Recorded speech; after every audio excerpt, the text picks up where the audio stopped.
only. He is the supreme knowledge, and all severe austerities are performed to know him. Religion, dharma, is rendering loving service unto him. He is the supreme goal of life. The ultimate. No discussion. Yeah.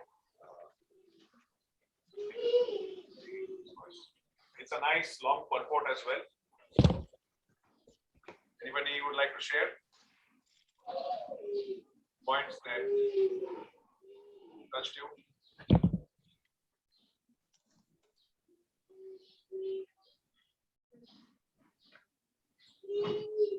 But talks about one of the first part is the object of knowledge. And this has been dealt with at length in Bhagavad Gita also. Aham Sarvasva Prabhavu. No, the 20 objects of knowledge. Ah, Which chapter?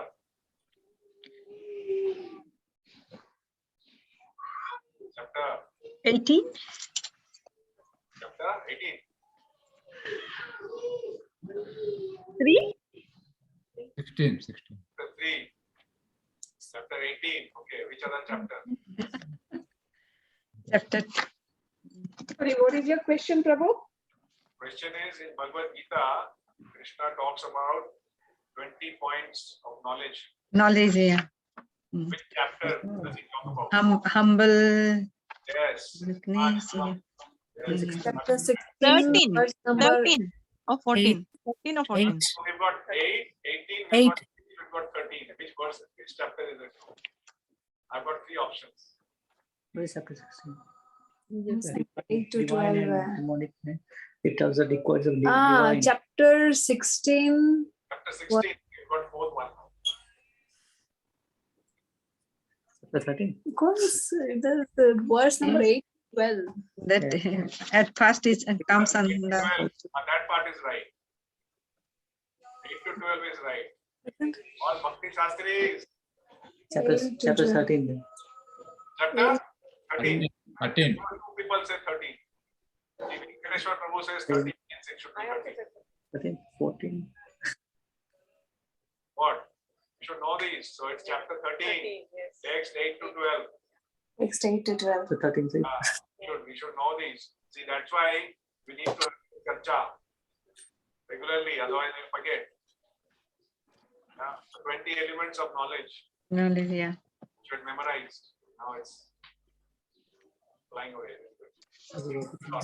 Humility, prideless, so qualities. And also one question is there, what comes the first? Humility. Correct. So this is the important part, especially in the third paragraph. So Prabhupada writes specifically about knowledge, and he mentions here that culture of knowledge leading one to the transcendental plane of meeting Vasudeva is real knowledge. So physical knowledge in the various branches is condemned in Bhagavad Gita as Ajnana, or opposite of real knowledge. Why? Why is that Ajnana? Because the ultimate aim of physical knowledge is to satisfy the senses, which means prolongation of the term of material existence and thereby continuance of threefold degrees. So sometimes, we ask or we have this question, we study or we have knowledge of so many things. Why is that ignorance? That is also giving me something. It's making me blissful, it's making me feel nice. So why is that ignorance? Here is what Prabhupada describes very clearly. That all this knowledge that we are getting, this physical knowledge, is ultimately to satisfy our senses. And if we cannot draw the line in satisfying the senses, then what's going to happen? We endeavor harder, work very, very hard, and get more of these sense gratification. Physical. Ultimate incarnation. Important part. So prolonging a miserable life by engaging in these processes is actually nuisance. Sorry, Prabhu. I mean, we cannot hear you properly because of the background noise. So if Everybody else can mute, and if they want to speak, they can unmute so that we can hear you clearly. It's just some words are cutting out. Okay, I'll just.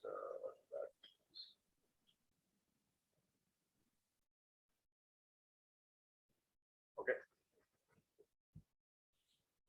Yeah, so I was just. I think Pushta Prabhu just joined back again. He was not able to speak. Okay, please go. Yeah, so the whole idea is that any information or knowledge that is only teaching us how to satisfy our senses is only adding more miseries in our life. And because of that aspect of adding more miseries in our life, it is considered as nuisance or ignorance. So anything that does not lead us to our ultimate goal or does not connect us to the Supreme is nuisance at the end of the day. Now, some of those things are required for our day-to-day functioning. That's why in Ishopanishad we read, isn't it? There's a verse that talks about we need to have knowledge, we need to have information about knowledge and nuisance side by side. Remember that? Why is it? Somebody might say, if I need knowledge, real knowledge to go to Krishna only, why do I need to know about nuisance also? Because we are in this material world. We need to know how it works. We need to know what is good. We need to know what is the goal and how I need to achieve that. And in one way, we also need to know about it so that we can see the world around us, the people around us.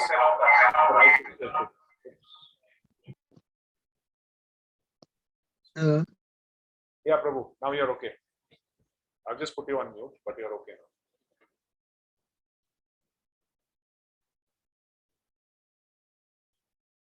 Okay, so we'll just finish this, then maybe you can add your thing. So the next part in this, after knowledge, is tapasya. Now that is another often misunderstood topic and term, even amongst devotees. Tapas. So Prabhupada writes, tapasya means voluntary acceptance of bodily pains to achieve some higher end of life. So this is the important part. And then he gives the example of Ravan and Hiranyakashipu. They also wanted something higher and they did severe tapasya. But that is not what is the goal of tapasya. Accepting bodily inconvenience for the sake of knowing Vasudev, for the sake of worshipping Vasudev, that is real tapasya. So to that end, Prabhupada gave us that schedule. Prabhupada gave us Ekadashi, Vrata to follow. So if we properly do Ekadashi, then we don't need separate detox program. But the problem is Ekadashi becomes for us another feasting day. Sorry, I don't want to get started again. You know my passion for Ekadashi. So that is one important aspect is tapasya, why we are doing. Even in Kartik yesterday, Prabhuji was giving the class nicely. And somebody asked what we should be doing. Of course, we all know what we should be doing. And in the Kartik Mahatmya or something, there's so many things we should do or we should not do. But primarily, what is it for the Prabhupada that we should be doing? He said, if you are in Vrindavan, you should do maximum austerity. Eat less, do more devotional service, do parikrama as much as possible. But if you are not in Vrindavan, then what is the primary thing that we should be doing as a tapasya, Kartik? If people say, oh, what I should not eat, what I should not do, that's something people talk, but they don't talk much about what I should be doing. And even amongst what I should be doing, rather than focusing on food or other things, we should focus on the most important part. And that is what did Prabhupada want us to do, is to spread the message of Kartik. And that's what Prabhupada generals are doing. So just by engaging in that process with other devotees of spreading the message of Kartik, we have actually voluntarily taken on this austerity. I mean, we are doing austerity. So Of course, it doesn't mean that because we are doing this, we should not do any other austerity. If you can do without affecting your health, that's good. But if you are doing this, then we don't have to necessarily, get stressed out that, oh, am I doing enough austerity or not? We are doing. So based on our personal circumstances, we should be satisfied and equipoised. So that is one part. And then the last part, Prabhupada talks about the difference between eternally liberated souls and eternally conditioned souls. So in that section, Prabhupada writes that the living entities are also his expansions, Vasudev's expansions. So living entities who have expanded by his internal potency are eternally liberated persons. And those who have expanded in terms of his material energies are eternally conditioned souls. So now the question is, where are we? Are we eternally conditioned or are we eternally liberated? Everybody's thinking. We are still conditioned, Prabhuji, We're conditioned. eternally Now not liberated, no not liberation liberated? yet. Okay. No. Reality strikes. Okay. Ratnalekha Mataji. We are on our way, Prabhu, for getting eternally liberated. We are in the process. There it says eternally conditioned means what? We are eternally, we will be conditioned.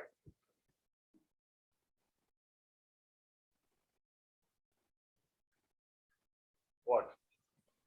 Prabhupada writes eternally conditioned.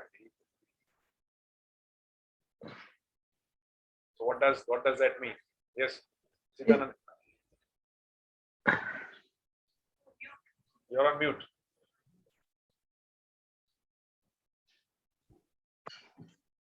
Yes, we are eternally conditioned because we are in the material nature and we are bound by the three modes. But mercy of the Lord, mercy of the Guru, it can be unconditional. And gradually will be elevated. Yes. So that is, so then interestingly, why Prabhupada uses the word eternally conditioned?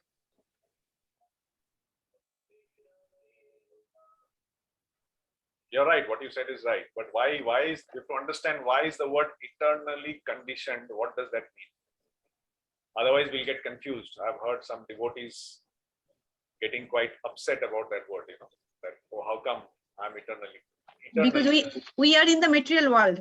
Material world means eternally conditioned. Correct. So if we do not have access to Prabhupada or devotees or Vaishnavas, then we will continue to be eternally conditioned. Yeah. So you can imagine the difference. So if there is no access at all to devotees, then we will be eternally conditioned. Eternally means we just take birth, die, this will keep on.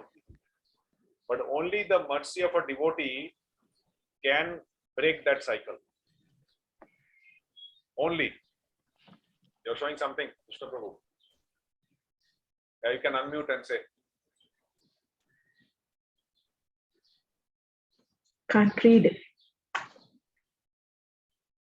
Prabhu made one chart. Oh, you made a chart. You tell us a little bit. We can't actually read the words, but maybe you can put it in the group. Yeah.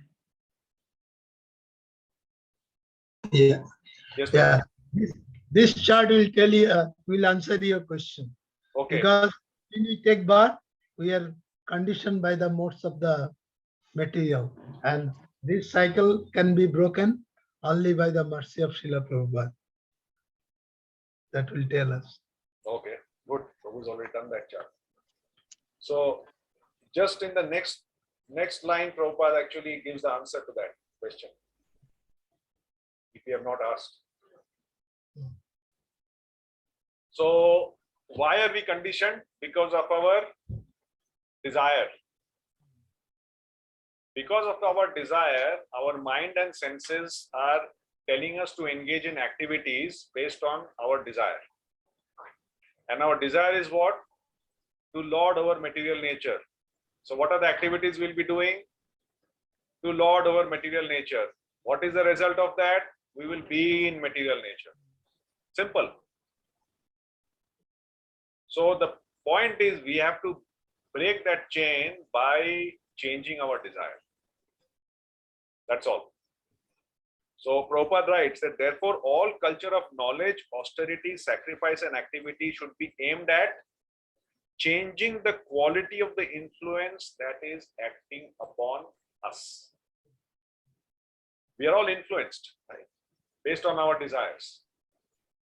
A devotee does not have desires to go out and earn huge amounts of money and just spend time doing that. Yeah. Or just go for a world trip just to enjoy his senses. He's not interested. Why? Because his desire is different. He also has desires, but his desires are different. So this is the important thing. Based on the desires, we choose our activities. So, sorry, yes, Prabhu. Okay, Prabhuji. So saying that if one is under the influence of material nature is conditioned or is eternally conditioned soul, but Srila Prabhupada was in this material world, but he was liberated.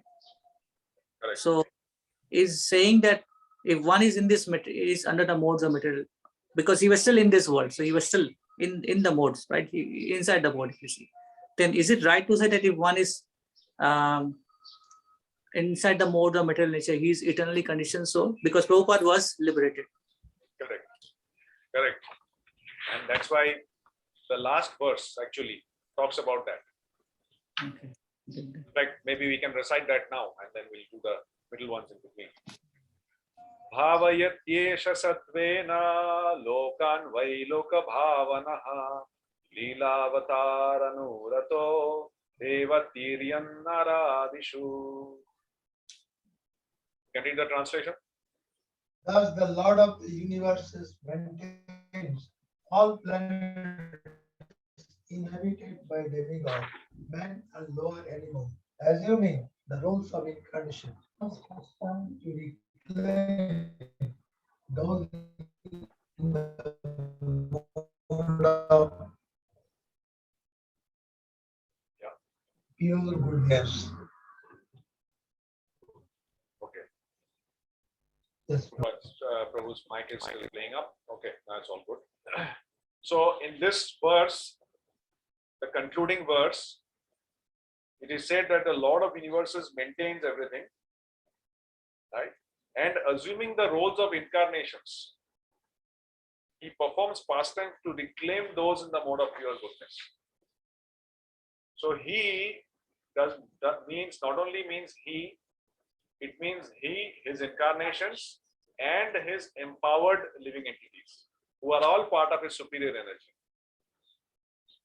So Krishna sends his superior energy in different forms to reclaim those who are eternally conditioned. Because eternally liberated means they are always part of Krishna's activities all over the universe. They are jivas, but they are part of Krishna's entourage. So when Krishna has to do his activities, pastimes to reclaim the eternally conditioned souls, he sends eternally liberated souls for that purpose. So Srila Prabhupada obviously is a Nitya Siddha, is an eternally liberated person. But he was sent in this material world, in this conditioned world, to purely fulfill the prediction of Krishna himself as Chaitanya Mahaprabhu, Amar Shenapati Bhakto. So Prabhupada was sent here, but he doesn't belong to this world. He is not conditioned by this world. He has come out of Krishna's mercy, Krishna's arrangement, and from day one, he's eternally liberated. And what is perhaps the proof? And the proof is when we read his biography. All the things that he has achieved, even before he came to the West, if we read his biography, which we are reading now on a daily basis, we'll see so many miracles, which is impossible for an ordinary human being to do. And then after he came to the West, what he achieved is practically impossible. It can only be somebody can only dream of it maybe, but you can't achieve. So it's just one of the examples to show that. So that perhaps answers your question, Sumit Prabhu. Yeah. Okay. Any other point there? Oh, good. Okay, so we'll go to text 30. Sa evedam sasarjagre bhagavanatma mayaya sadasad rupaya chasau guna maya guno vibhuhu. Okay, translation, somebody? In the beginning of the material creation, that absolute personality of Godhead, Vasudeva, in his transcendental position, created the energies of cause and effect by his own internal energy. So this particular section, the last part of this chapter is about, so first, we did the bhakti aspect, the scientific process, and then how we saw how Krishna talks about the difference of worshipping, different types of worship, and how worshipping the Supreme is most important. And why worshipping of thing is most important is explained. And then how the Supreme Person actually is helping us. That is explained in this particular section, so 30 to 34. So in the beginning, he created these energies by his own internal energy. And then what did he do after he created? Next 3 verses. Daya vilashiteshveshu guneshu gunavaniva antaha pravishta bhati vijnanena vrijam stitaha. Translation.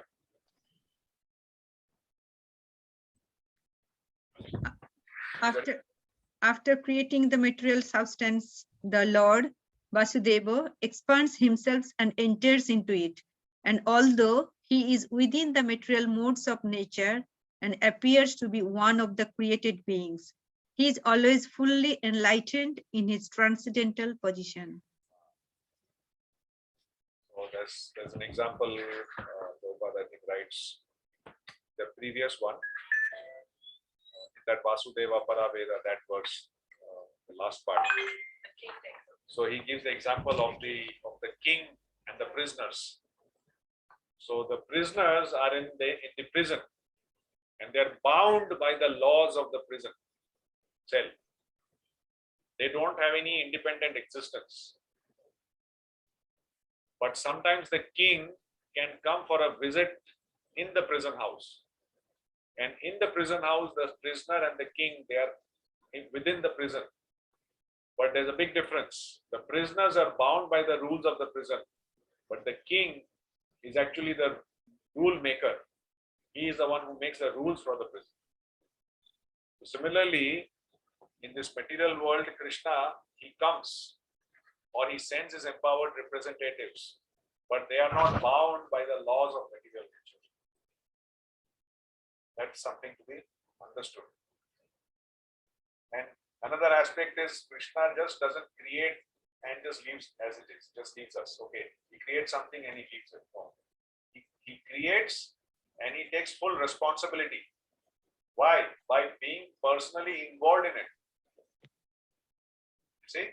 So that's the important aspect. It's all about, even as devotees, it's all about taking responsibility. We cannot just put the blame on somebody else. We have to be responsible.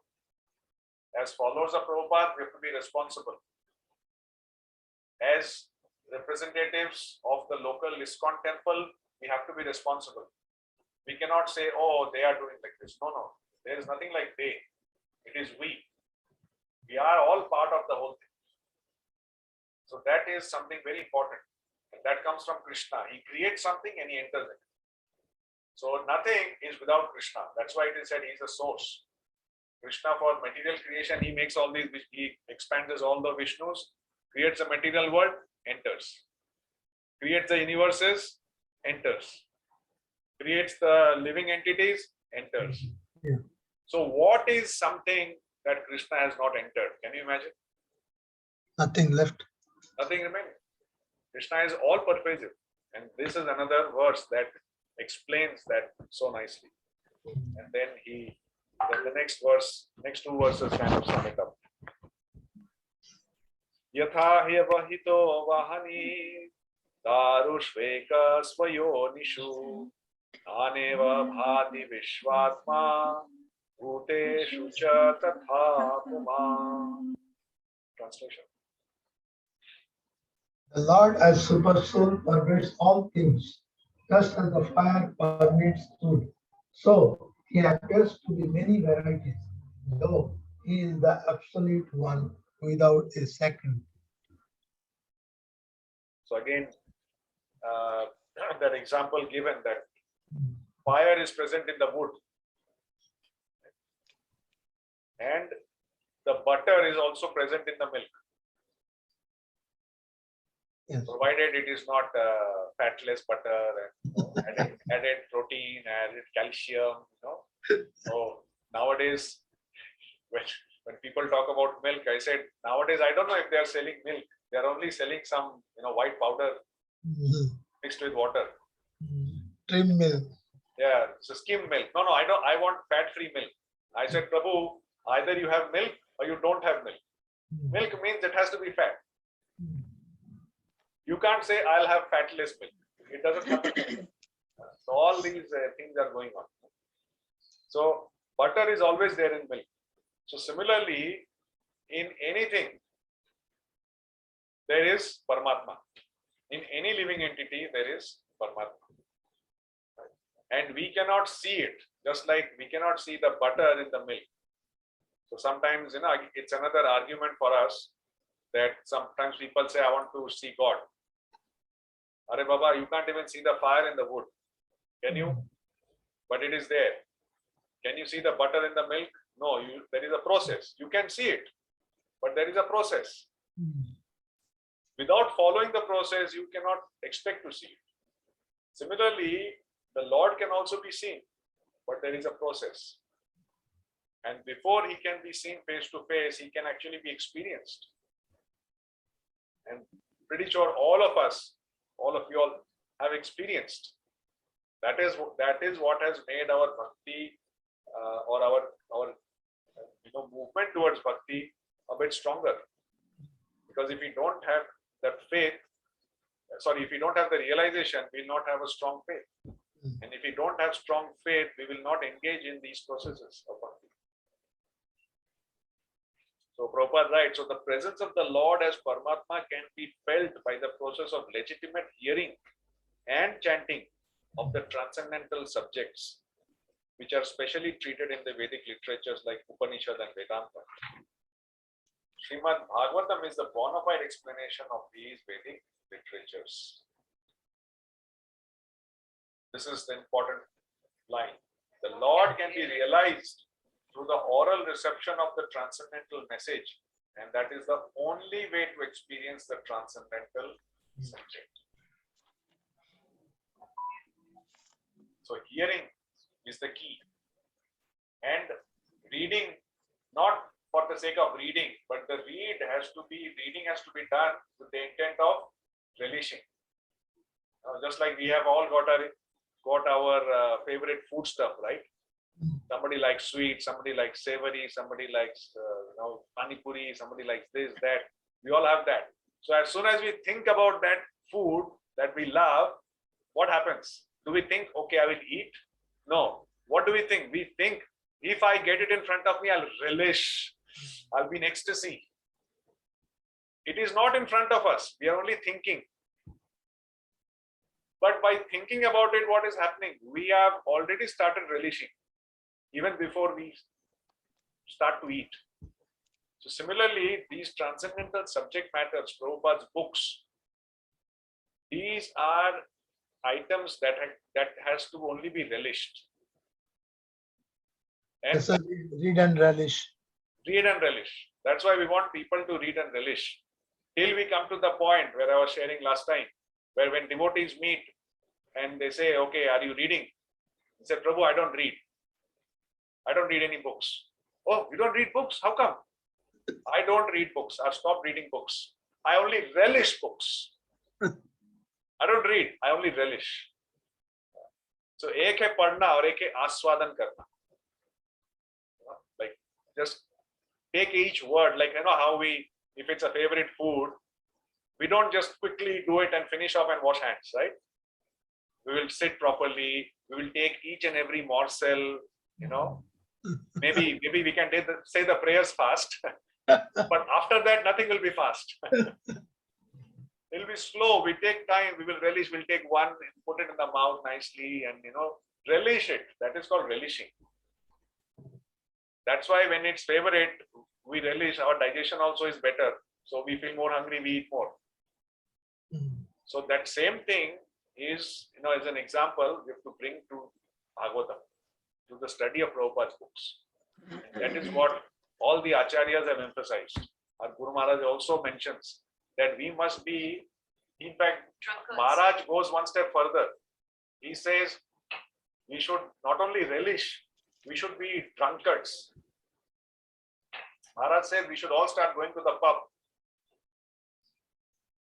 The pub of Bhagavatam. Yes. And we must become drunkards. Drunkards mean intoxicated.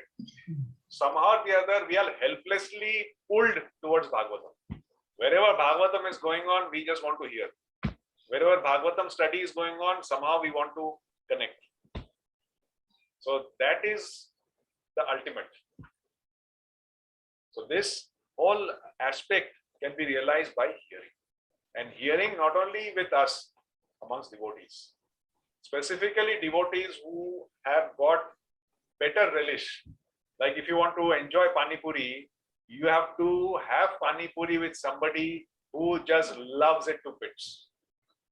Like when you're sitting with somebody who just loves Pani Puri and you also love, maybe you don't love so much, but if you sit with somebody who's having Pani Puri and he can finish 50 in no time, then you feel, and you don't feel like, then you feel, okay, maybe I'll at least have 5 or 10.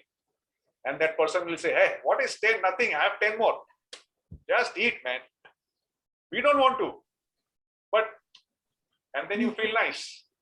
And then next time your quota goes up. Next time when you said, okay, no, nowadays I only have 20 plus. So same thing is with Bhagavatam, with studying of Prabhupada's books. And like that, when we have many people doing read and relish, the people who are facilitating or conducting read and relish programs, they have to regularly come together and relish amongst each other. When they relish amongst each other, then they can go out and reach other people and infect them with their relish. That is the whole purpose. So Kartik month specifically, that's what we want to do, is make people relish. First of all, we relish and make others relish this. Prabhuji, it is also mentioned in chapter 1, text 3, Pibata Bhagavatam. Yes, absolutely. We drink. See, Maharaj, that's why he doesn't use any words from speculation. All his words are from Bhagavatam. So if technically, Pibata, पीने वाला आदमी को क्या बोलते हैं हम? Devada. Drunkard. So Maharaj uses that word, drunkard. It's not a speculative word. It is from Bhagavatam. Very, very nice. But put it in a way that actually hits us. And we need the hit. Okay. Last one.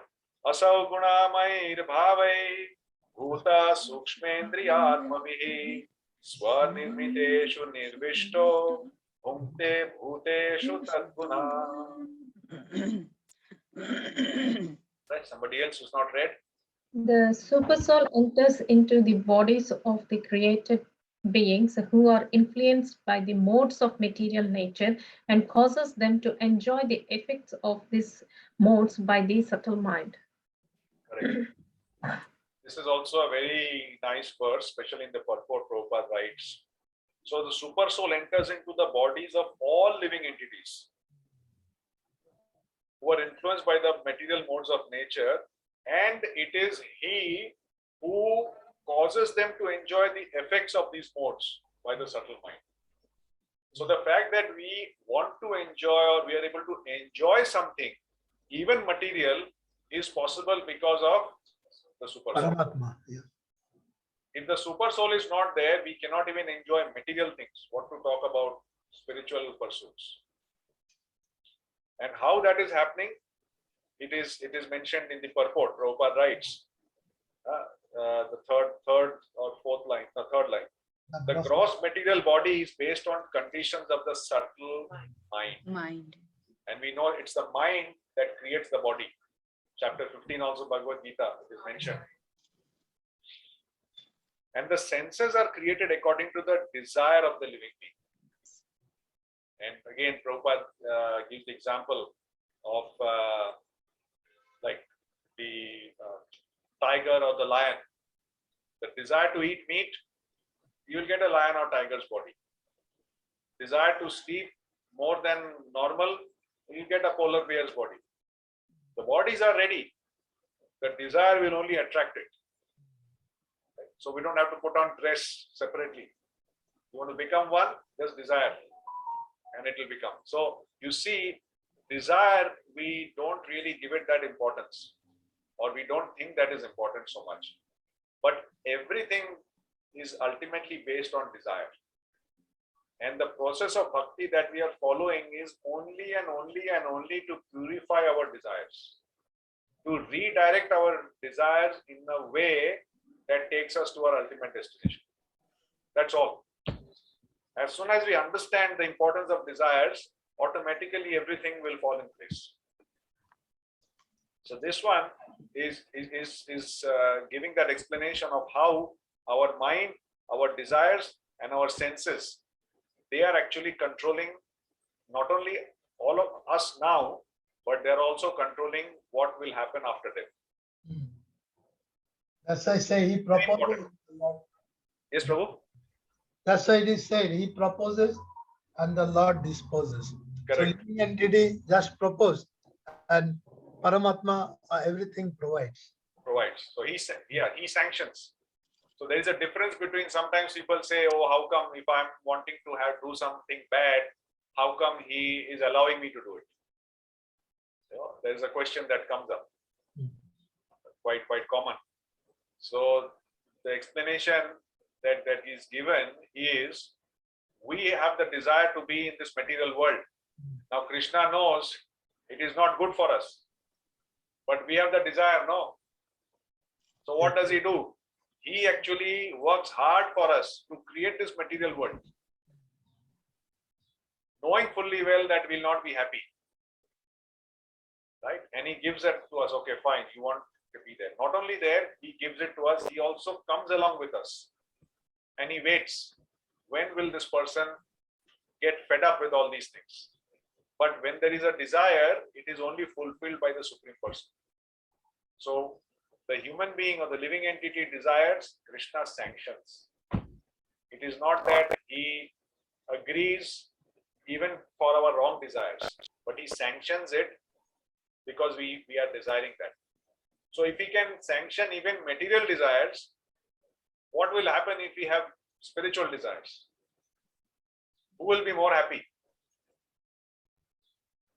And if Krishna is happy, you know, he can give with both hands.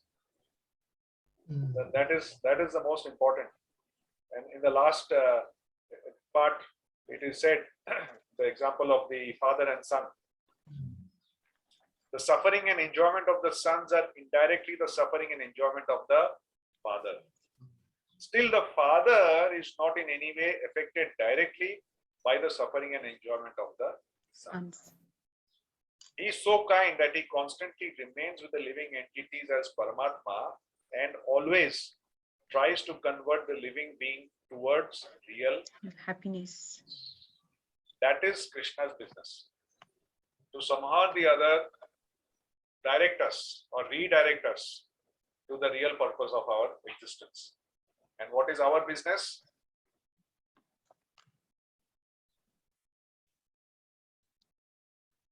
You're on mute, Malti Mataji.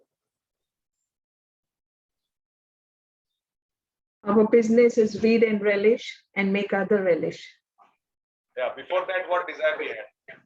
We Um, have to enjoy the maintain life. 3C. Yes, before that is to enjoy life. Enjoy the life. Our desire is enjoy. Because of enjoyment, without Krishna, we are here. See, enjoy is not bad. We are Anandamaya Vyasa. Natural constitutional position for us as a spirit soul is to enjoy. So if somebody says, no, we should not enjoy, that is rubbish. Our goal is to enjoy. But the problem is we are trying to find enjoyment in the wrong place, in the wrong place and in the wrong way. We don't know what is real happiness. So we become conditioned. So wherever we can find that, okay, maybe if I do this, I'll become happy, those speculative aspects come into place.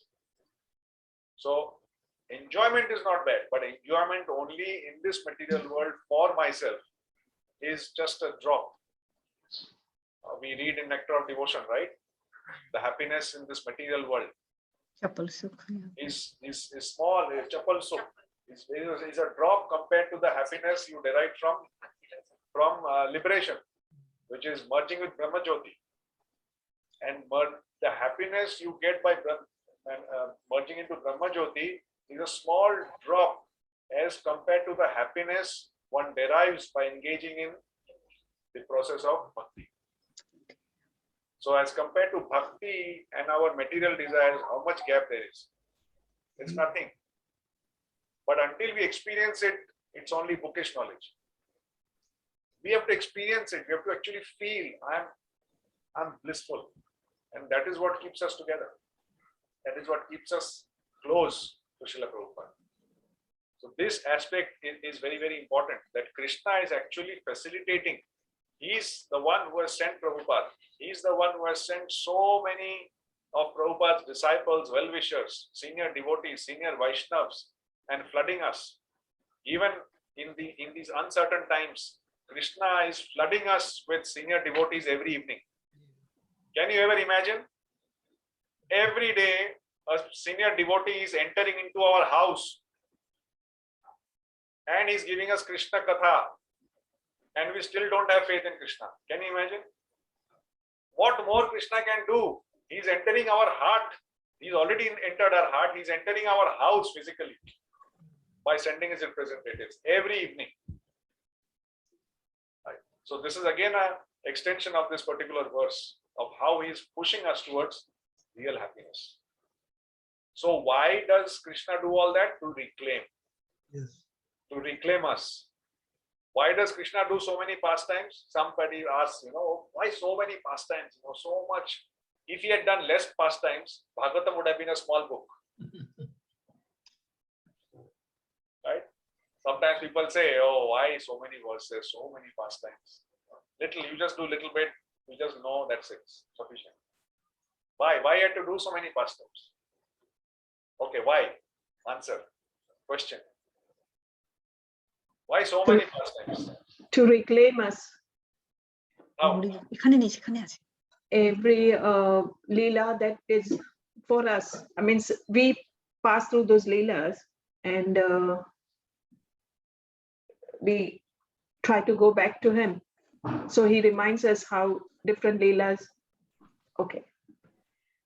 Yes. Am I making sense? No. Yeah, continue, Mati. Yeah. So, then I'm just going to ask more questions. That's why, so that we have very clear understanding. Yeah. Okay. You want to continue, Mataji, or you're said? No, let Chipra Mataji continue now. She's put up her hand. Yes. Our most important quality is forgetfulness. we always forget the good things. And these all pastimes and things to remember us. That's Prabhu is telling, every day we are listening that Mahatmas glorifying the Krishna, but still we don't have faith. So, so that's why we have to remember again and again, again and again and again and again, and listen again and again, listen again and again. That way we can remember him and we increase our faith. That's why so many lies, so many slokas, so everything. But he could have just done 2-3 leelas and we listen to the same leelas again and again and again. Why so many? Because he has done so many. Okay, Mr. Prabhu. Different from each other. Your voice is again cracking. Because we have 400,000 species. So everybody has got. Oh, sorry, bro. No, we can hear you now. So 84,000 species. Sorry, 840,000. Yeah, 8.4 million. So everybody has got different desires. So according to desires, so the Lord has us to have many incarnations so that they fit into it. That's why God has unlimited incarnation, so that he can feed everybody with the situation and beings. Does it make sense? Yeah, we'll hear from the other two people who have not spoken so far. Lakshmi Mataji. I think through each and every pastime, we have to learn a message like the quality of the Lord. And just by the quality, we can remember the name, form, pastimes, for example, yesterday I was reading the Putana pastime.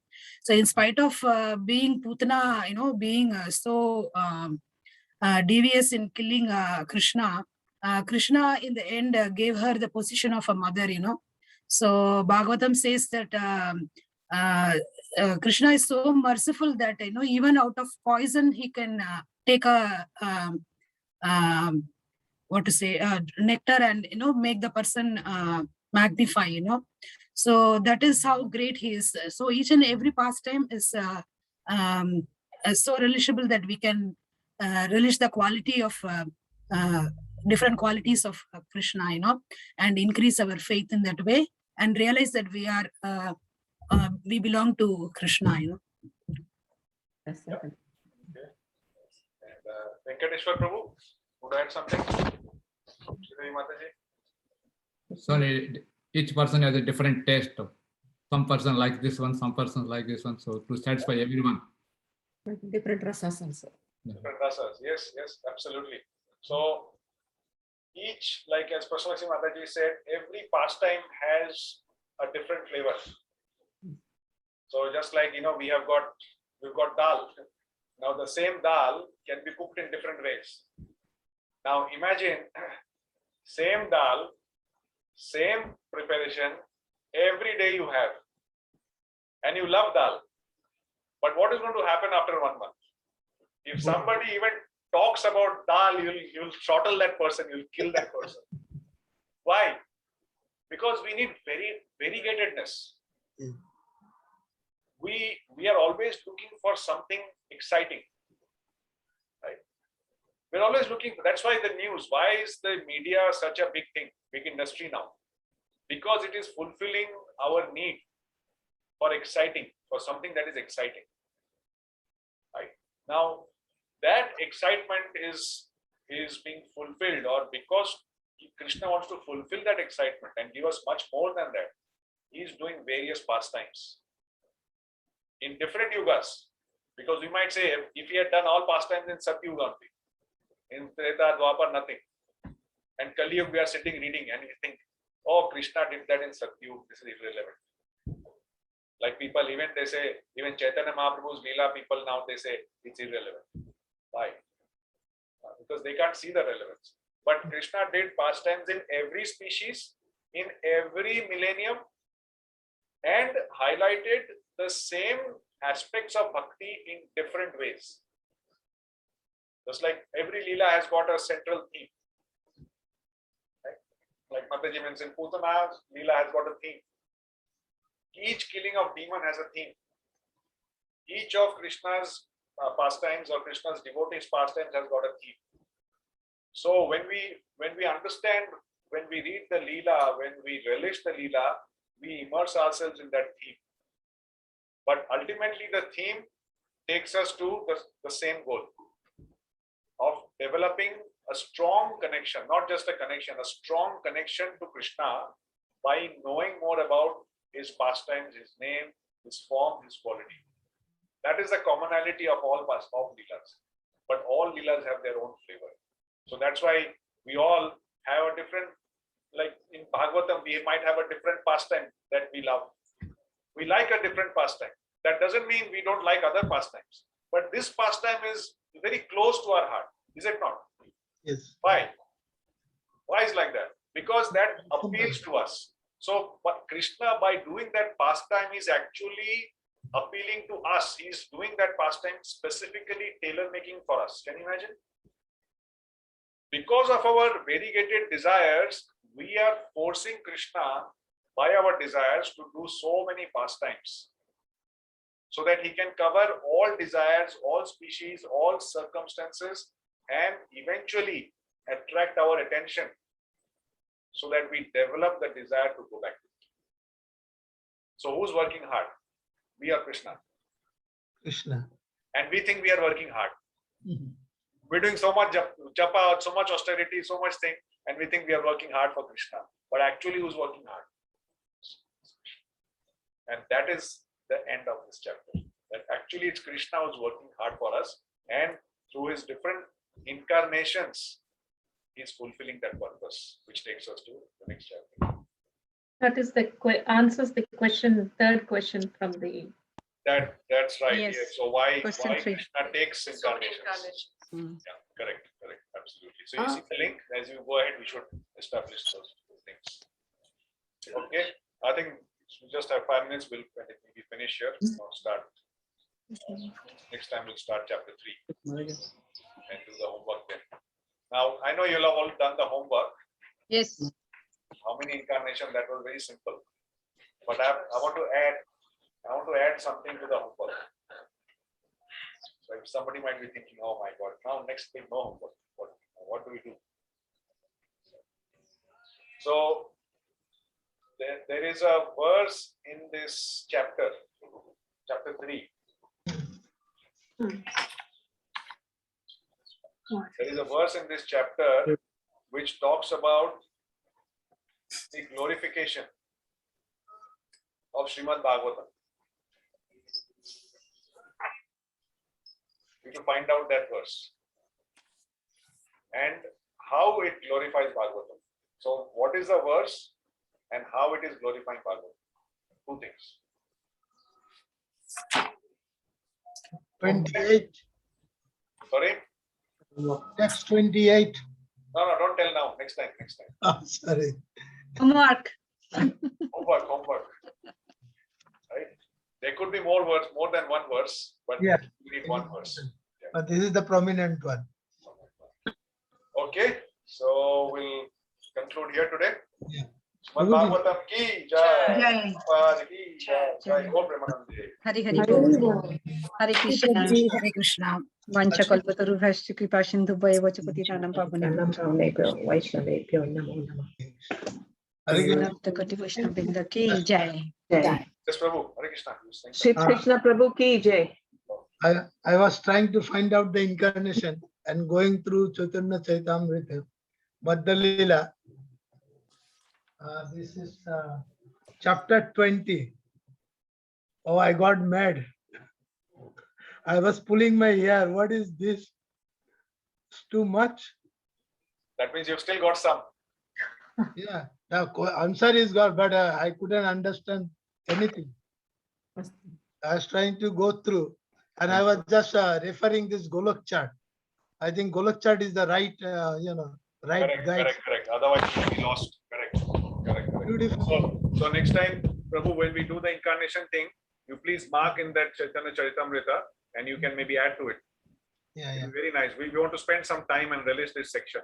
Mm. Otherwise, if we just look at the pastimes in numbers, then it will just be data. Mhm. So let's get into some detail and relations. Okay. Thank you very much. Thank We'll you. leave now. Hare Krishna. Hare Krishna.